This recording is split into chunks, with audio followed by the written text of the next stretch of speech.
This is the formatting that you're really going for. So most of these programs, though, already do all this formatting for you. They will default to a 12-point courier. They will default the margins. They will default the center character name. Okay, so if you're looking at the script, you're going to see it open with fade in.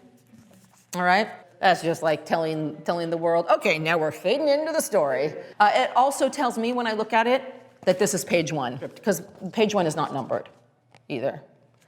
So that tells me it's beginning. So the next line down, that's called a slug line. So that slug line is either interior, exterior, and then location and time of day. This is the nuts and bolts of screen making. It's there because your director and your DP and your gaffer and your wardrobe person and your production people and your craft services and everybody needs to know where you're going to be. And your gaffer needs to know what time of day are they lighting for. And your production design and everybody needs to know, oh, we're in the writer's room that day or wherever, you know, look at this. We're in the countryside. Okay, we've got a lot to figure out, like how logistically we're working all of this out. But that tells everybody where they are. So you can see the first one says EXT, EXT. And the slug line, when you get down to the bottom, it says INT, right? That INT means interior. That's either outside or inside. You get that dash in there, and then they use dusk. And I showed this to you because I don't want you to use dusk. I want you to use day or night. That's all there are. There's no day or there's no dusk right here, right now. It's day or night. On the next line, you can say morning light if you really need to have that. So this writer immediately goes to a desert country road at dusk. Well, he just told me in the line above that it's dusk, so I don't need to hear that again. So I would say exterior, countryside, day. And then I would say on the next line, a deserted country road, almost night, or the first signs of night. Night creeps in. I would just say something like that, so it gives us an idea of, okay, so we're doing this transition period. Okay, you're either outside or inside. That's all it is. So what I liked about this script, though, here is how it's written. You can see on the page there's a lot of white. There's not big chunks of text. There's not paragraphs of narrative. There's not a whole lot. I don't feel like I'm reading a novel, right? We don't have a lot of time to read. Most people don't. If I had to sit here and read every word and go, okay, desert country road at dusk, everything is quiet. And then from then on, I should be able to quickly move through your script to see a little bit of action line, a piece of dialogue, a little more action, some dialogue, some dialogue, some dialogue. Maybe there's a little more action. We're at a new scene. This cut to, you don't need that stuff. When you see this in places, and sometimes it will default to that, it will give you like continued or cut to, just delete that, you don't need it. We already know it's a cut. We already know it's continued. One of the other options that you'll end up getting is exterior country road, dusk, continued.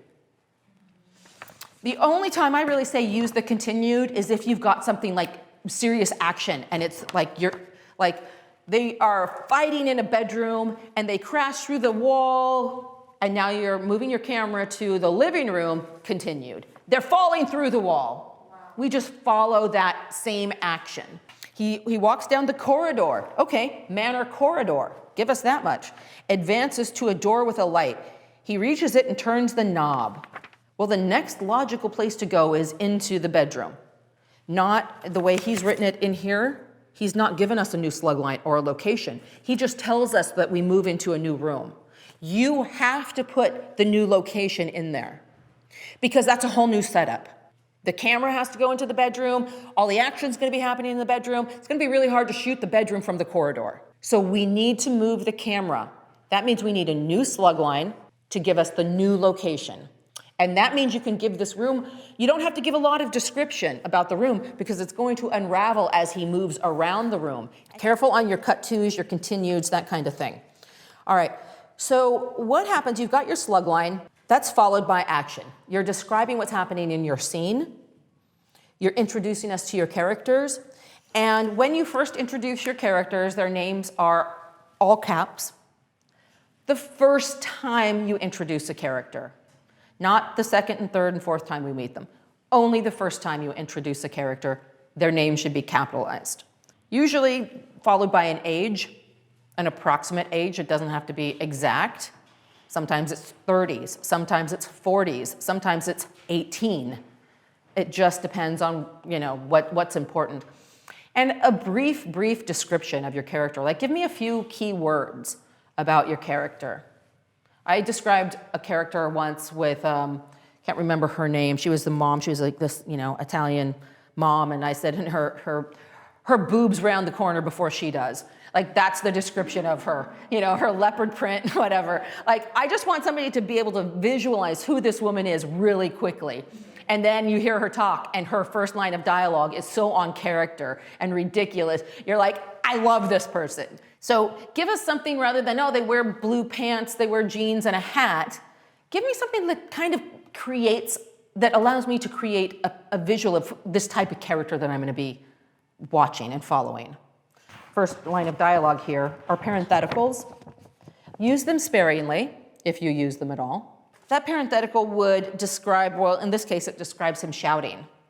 So it describes some behavior or way that person is being or doing, whispering. But I say stay away from them for the most part unless they're really, really necessary. I use parentheticals or just to the left of my character's dialogue, primarily if, let's say you have somebody who's on a phone and somebody in person, and so you're shooting this shot, right? And I've got the person on the phone speaking, so I would say, whatever, Jess, she's on the phone, and in the parentheticals, I would say on phone. Just so it's very clear in editing what's going on and who somebody's going to be talking to. She's not in the room, she's on the phone. That's also where, to the left, is where you're going to use your off-screen, which is OS. And they've got it on this example here, right? You've got an OS, which is off-screen. So that's again, it's a directing note and an editing note. So this person might be in the hallway yelling from the hallway, and you're in the kitchen. This person might be, crouched down under the table. They're off-screen. So we must be looking at the other character at this point. There's also VO. So the difference between VO and off-screen is off-screen means they're there, they're present, they're just not seen. And VO is voice over. If you've got somebody on a television and you're hearing the dialogue from the television, just do a parenthetical on TV, right? So the audio is coming from the announcer on TV. He's not off-screen, he's not VO. There's a lot of telling in this. He looks exhausted. That's telling me what he looks like. Show me that he's exhausted. He can barely lift a leg. His shoulders almost reach the ground. He looks like he's suffering from the heat. I don't even know what that means. Droplets of sweat drip into his eyes, right? His shirt is soaked and sticking to his body. That creates a visual for me where I can draw my own conclusions, right? I can create it here. So our wording creates and paints a picture for our reader. And unless it's really, really important, don't include it. You have to be very sparse and specific about the words and the amount of dialogue and the narrative, everything that you put in here. Somebody recently told me this great analogy. If you've got $1,500 and each dollar is a word, you better spend them carefully. Be careful about what you choose to focus on, okay? Be very selective. You're gonna know you're done because you write fade out. I'm gonna know you're done because you wrote fade out. You don't need the end in there. But when it comes to that good story well told, the well told is this. The well told is the choices in language that you use, the phrases that you use, the adverbs that you pick. And remember, you only have a few dollars, so spend them wisely. It's what you choose to focus on in telling this story. And you don't need to focus on everything. Our brains will fill in information and create stuff. And we have a whole design department who get to go, it's their job to figure out what it looks like. They have fun doing that. The writing informs everything. You don't have a lot of time to waste. So your story has to move. You've got your protagonist introduction, you've got your catalyst or inciting incident,